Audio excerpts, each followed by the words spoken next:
ကိုရီးယားများစုဒီလိုမျိုးတွေတောက်ကြရသေးလားဒါဆိုလို့ရှိရင်ရမ်းပြင်းတယ်ဘာပဲလို့ဝတ်သားနဲ့အမဲသားတော့အများနဲ့ထည့်ပြရတယ်အားလုံးပဲမင်္ဂလာပါခင်ဗျာကျွန်တော်ညီပါဒီနေ့ကျွန်တော်ရဲ့ off day နေ့ဆိုတော့တပတ်စာစီးသွားမှာဖြစ်ပါတယ်အဲ့ဒါကျွန်တော်တို့ဘယ်တွေသွားပြီးတော့ဘာတွေဝယ်မလဲဆိုတော့အဆုံးလိုက်ကြည့်ပြီးတော့ဖိတ်ခေါ်ပါတယ်ခင်ဗျာ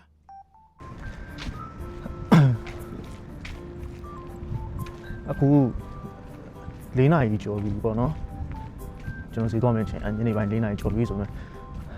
ခုချိန်သွားတာပို့ပြီးစင်ပြီးရတဲ့နေ့လယ်ပိုင်းဖြစ်မနက်ပိုင်းဖြစ်သွားလို့ရှိရင်လူများတာနဲ့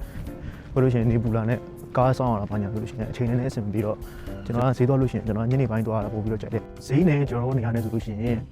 ကားစီးလို့ရှိရင်15မိနစ်လောက်တော့ကြာတယ်ပေါ့အသွားပြန်တော့ဆိုရင်နိုင်ကောက်ပေါ့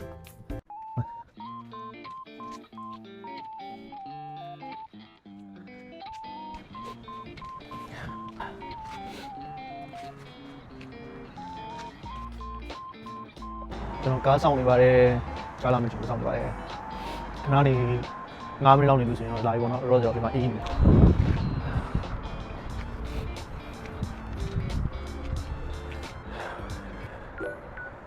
ဆောင်နေတာကားလာပါပြီခင်ဗျာကားပေါ်တက်ပါတော့မယ်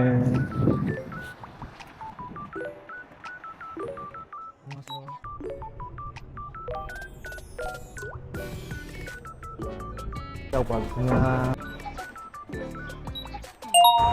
ဒါတစီတွေပေါ့နော်ကျွန်တော်ရန်ကုန်ကတစီနဲ့တော့ကွာဗျဒီကတစီတွေကလုံးဝ Honda လို့ဂျပန်မိတ်တော့တိတ်မတွေ့မိဘူးကိုရီးယားမှာဈေးဝယ်တာဈေးကြီး market တွေမှာဈေးကြီးတယ်ဗျဒီလိုအပြင်ဆိုင်လေးတွေဆိုလို့ရှိရင်လေဈေးလည်းတက်တာတယ်ကျွန်တော်ပြဈေးလည်းတက်တာတယ်ဝယ်ရတယ်အဆင်ပြေတယ်ဗျမှာဆိုတော့နောက်ဆိုင်ကြည့်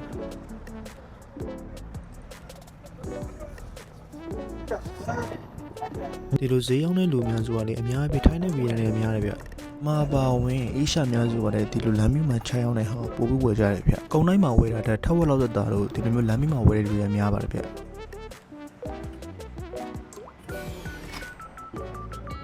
အခုဆိုကျွန်တော်ဈေးဝယ်မယ့်နေရာရောက်ပါပြီခင်ဗျာအထဲမှာဘာတွေရှိလဲကျွန်တော်တို့လက်ကြည့်ပြီးတက်ပါဦး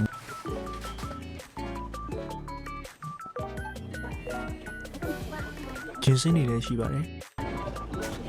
ကျွန်တော်ကကိုရီးယားစတိုင်လေးဒါလေးအမူလေးချမ်းပါဘူးနော်နှစ်ခေါက်ရတယ်နောက်တစ်ခေါက်ဆောင်ရတယ်ဒီလိုမျိုးပဲနှစ်ခေါက်ရတယ်ဒီမှာ crust ဒီမှာနောက်ကိုပဲရတယ်ဒီမှာလေကုန်တဲ့ထဲမှာဒီလိုမျိုးဈေးတော့များတော့တာလေအမေဝယ်ကြတာ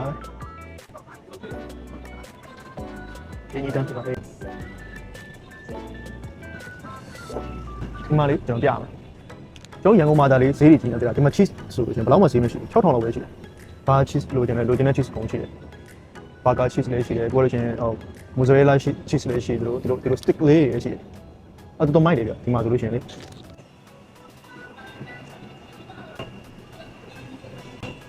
ီတော့ဟိုဆိုလို့ရှိရင်တော့လက်စတော့မဟုတ်ဘူး freeze ရပြီးသားဟာတွေ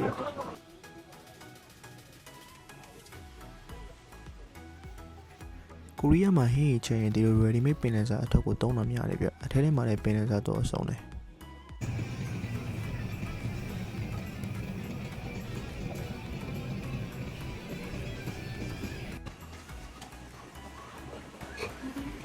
တော့ဒီမှာလည်းမသိဘူး။ညညစော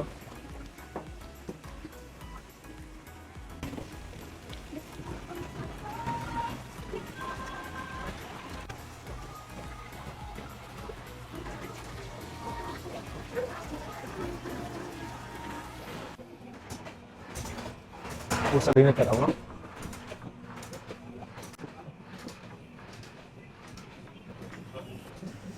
ခုနောက်ပိုင်းလေကိုရီးယားမှာ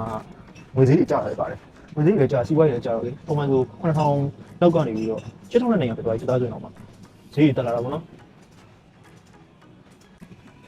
ဒီမှာတော့ချင်အများကြီးပါဗျ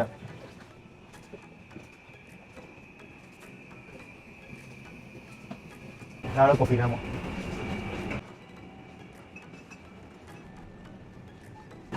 ဒီမှာလေကိုရီးယားများစုဒီလိုမျိုးတွေတောက်ကြရသေးတာဒါဆိုလို့ရှိရင်ရမ်းပြင်းတယ်ချက်မိဆိုလို့ရှိရင်လေဆိုကျူပေါ့အဲ့ဒါဆိုလို့ရှိရင်တော်တော်ပြင်းတယ်ဗျကျွန်တော်ဆိုရင်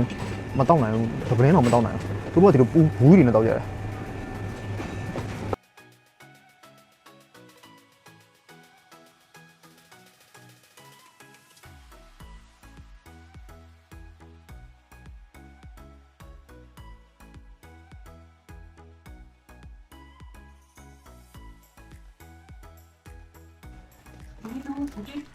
တော့ခေါက်ဆွဲနေဖြစ်ပါတယ်ခေါက်ဆွဲနေဘာလို့ကြိုအတန်းပေါ့နော်နောက်တစ်ခုရှိတယ်ကျွန်တော်ပြအောင်မယ်ကိုယ်ထဲမှာရှိတဲ့ခေါက်ဆွဲများဆိုတာလေဒီလိုများတယ်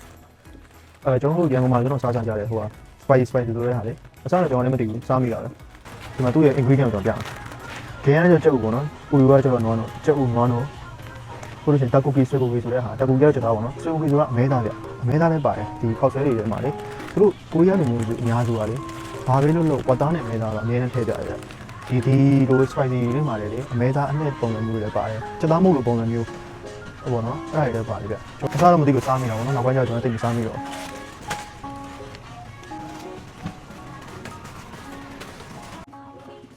စီဖြစ်ပါတယ်ကျွန်တော်တို့ဆိုရင်စီဆိုရင်ဒီလိုဘူးတွေပွဲလာရတယ်ဗျ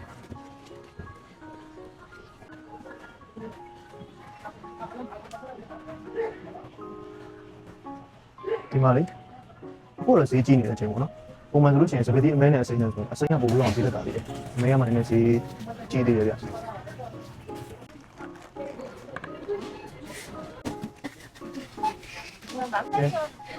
ုတ်ကဲ့ရကိုချာဘလို့ဆို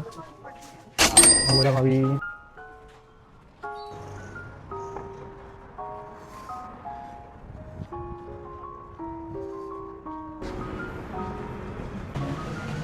အခုအခုလေးစားလိုက်ပါဦးခင်ဗျာမင်းကိုကြည့်စမ်း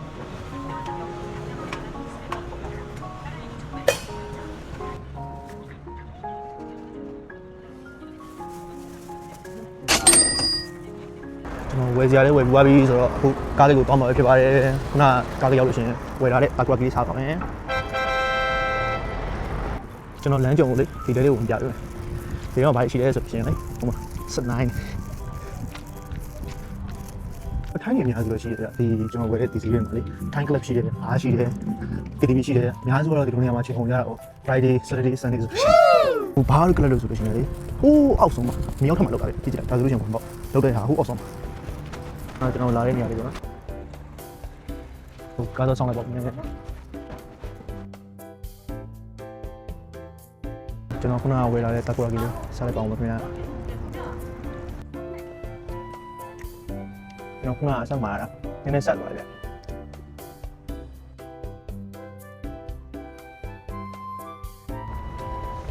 ကားဆောင်နေနဲ့